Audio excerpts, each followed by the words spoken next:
ठीक है। अब डेली प्रैक्टिस में क्या करो, डेली प्रैक्टिस में नहाया करो, अतर का यूज़ बहुत ज़्यादा किया करो, फूल का जैसे रोज़ का, गुलाब का अतर बेस्ट है। बहुत सारे हैं लेकिन मैं रेकमेंड करता हूँ रोज़, वो बहुत सारे फ़ायदे करता है। गुलाब का अतर यूज़ किया करो। डेली अगरबत्ती की जगह बखूर जलाया करो, उससे अगरबत्ती के जितना ही तुम्हारा अमाउंट खर्चा होता है, ठीक है, बखूर जलाया करो। मंत्र जाप करके बखूर जलाया करो, बहुत फ़ायदा करता है।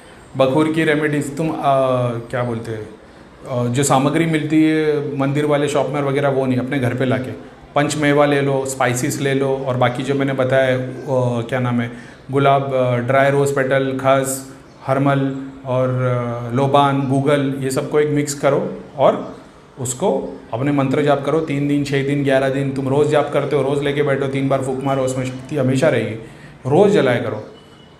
जब तुमको मौका मिले 15 दिन में एक बार हवन कर लिया करो अच्छे से, नारियल और जैसा हवन के वीडियो भी अवेलेबल है। लोग मेरे को बोल रहे हैं बखूर के लिए वीडियो डालो, हवन के लिए डालो। भाई मेरे चैनल पे सर्च करोगे बखूर तो 4 वीडियो बने हुए, हवन लिख के डालोगे तो हवन का भी वीडियो बना हुआ है। हर 15 दिन 1 महीने में हवन कर लिया करो, बहुत फ़ायदेमंद है। कोई पंडित को बुलाने की ज़रूरत नहीं, अपना लिया, लाल कपड़ा बिछाया, हवन कुंड रखा, भगवान को याद किया, इष्ट को याद किया, ठीक है। कोई विद्या नहीं, हर एक फिर उससे हैवी 2, फिर उससे पावरफुल 3 ताली बजाने के लिए। अरे भाई जो सिंपल रखो सबसे बेस्ट है, ठीक है। जब ईश्वर की कृपा होने लग जाएगी ना तो सिद्धियों की ज़रूरत नहीं पड़ेगी। सिद्धियों के लिए सारी चीज़ों पे ध्यान देना पड़ता है, शक्तियों के लिए मैं तुम्हारे को वही चीज़ सिखा रहा हूँ। सिद्धियों शक्तियों से बढ़कर चीज़ें, ठीक है। ये सिद्धियों शक्तियों से आज भी बहुत सारे बहुत बड़े बड़े गुरु आज भी 3रे 4थे 5वें डायमेंशन पे ही घूम रहे। जिसने ईश्वर का नाम लिया वो 7 को क्रॉस करके निकल गया, वो बात को समझना, ठीक है। डेली रिचुअल्स फॉलो करो, डेली नहाओ, डेली अतर को यूज़ करो। लेडीज़ लोग अतर को मत यूज़ करें, ठीक है। और लेडीज़ लोग फूल यूज़ कर सकते हैं लेकिन ये मत यूज़ करो, अतर मत यूज़ करो, ठीक है।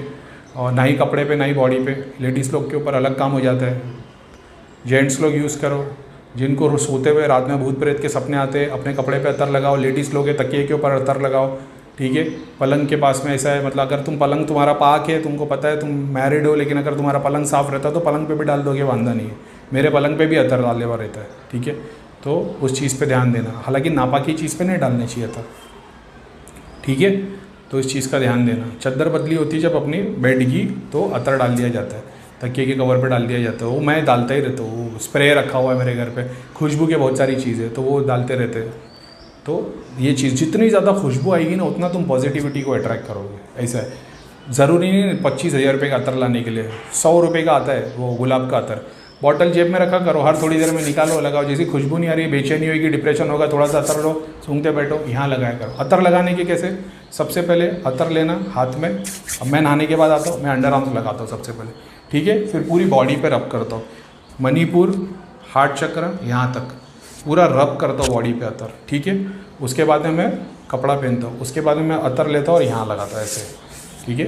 फिर यहाँ पे देखो, ये एक स्थान, ये और ये, यहाँ पे हमेशा अतर लगाना चाहिए। इधर तुम कभी भी बाहर हो, ऐसा हो, अतर की बोतल निकालो और यहाँ अतर लगा दो, तो यहाँ से खुशबू आती रहेगी। दूसरे ये 2 पल्स पॉइंट है। फिर उसके बाद ऐसे करके ऐसे, ये 2 देवी देवता का स्थान है, ये और ये वाला, ऐसे 4 स्थान है, 1 2 3 और ये 4। तो ये इससे पे ऐसा करके ऐसे भी लगा। अभी बहुत सारे मैं यहाँ लगाता हूँ ना तो मेरे को जलन हो जाती है, तो मैं यहाँ नहीं लगाता, ठीक है। तो मैं ऐसे कर देता हूँ, तो मेरे बॉडी के इतने इससे अपर बॉडी से तो खुशबू आती है। नीचे पैर वैर पे तो नीचे के हिस्से पे नहीं लगाता, ठीक है। तो ये तरीका अतर लगाने का मेंस के लिए। उसके बाद बॉटल हाथ में रखो डेली। उसके बाद हर तुम्हारे को चैरिटी पे ध्यान दो, ठीक है। मैं ये नहीं बोल रहा लाखों रुपया खर्चा करो, जितना तुम खाते हो ना उसका 5-10% करो। यकीन मानो भगवान तुमको उससे बढ़कर ही देगा। ये मत सोचना कि मेरी 10,000 पगार है उसमें से 1,000 में कैसे बांट दूँ।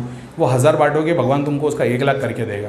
तो याद रखना हमेशा, जो दूसरों की मदद कर रहा है और गरीबों को खाना खिला रहा है, बहुत बहुत भला होता है। दुआ तुम्हारे सारे दुख दूर कर देती है। तो दुआ कमाने के लिए ये तुमको काम करना है। ये नहीं सोचना कि मैं 1,000 दूंगा तो मेरे को 1 लाख आएगा, क्योंकि दुआ लग जाएगी तो तुमको 1 लाख का 1 करोड़ भी आ जाएगा। वो दुआ वाला काम करना है तुमको, ठीक है। ये डेली प्रैक्टिस में लाओ।